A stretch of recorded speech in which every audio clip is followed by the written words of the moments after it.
আজ থেকে কিন্তু আমাদের কৃষ্ণনগরে বারোদোল বসে গেছে। সবাই জানো যে আজ থেকে বারোদোল শুরু, যেহেতু একাদশী থেকেই শুরু হয়। আর এইবার কোনো ঠাকুর বসেনি বলে শুধু এনারাই বসেছে।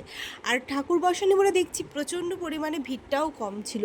আমরা যখন গেছি তখন খুবই হালকা ভিড় ছিল, একদমই ছিল না বলা চলে। তো তারপরে দেখো এখানে অনেক ঘুরতে ঘুরতে দেখছি নাগরদোলনা রয়েছে, খাবার দোকান বলো প্রচণ্ড কিছু, সমস্ত কিছু খাবার দাবার একদম খালি, সেরকম কোনো ভিড় হয়নি। ভিড় অবশ্যই হবে একটু সময় গেলে। আর আমরা খুঁজলাম নাগরদোলনা, দেখতে পেয়েছি কোথায় আছে, মানে ওই জায়গাটা করে আছে, বুঝতে পারছি না কোথা দিয়ে ঢুকবো। আমরা সব দোকান একটু ঘুরে ঘুরে ভালোভাবে দেখে নিয়েছি। ঠিক একটুখানি পরে মানে অন্য আরেকদিন সময় করে যাব, আজকে একটু প্রপারভাবে ঘুরলাম। তারপরে দেখো অন্য রাস্তা দিয়ে এবছর করেছে দোলনায় ঢোকার রাস্তা, যেখানে 2026 বারোদোল মেলা বলে লেখা আছে, সেখান দিয়ে ঢুকতে হবে।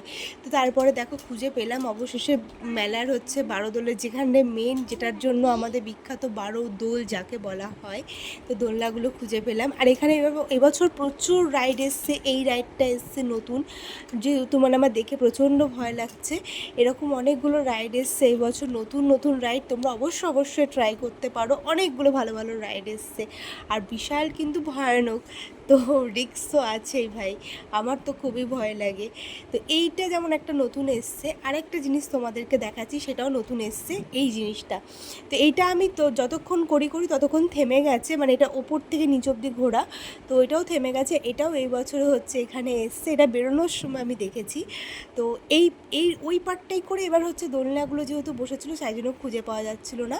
তো দেখো এবার এইটুকুই আজকে পুরো ভালোভাবে ঘুরে নিলাম, দেখে নিলাম সমস্ত কিছু। একদিন বিশাল সময় নিয়ে এসে পুরো মেলায় প্রচুর কেনাকাটি করব, আনন্দ করব।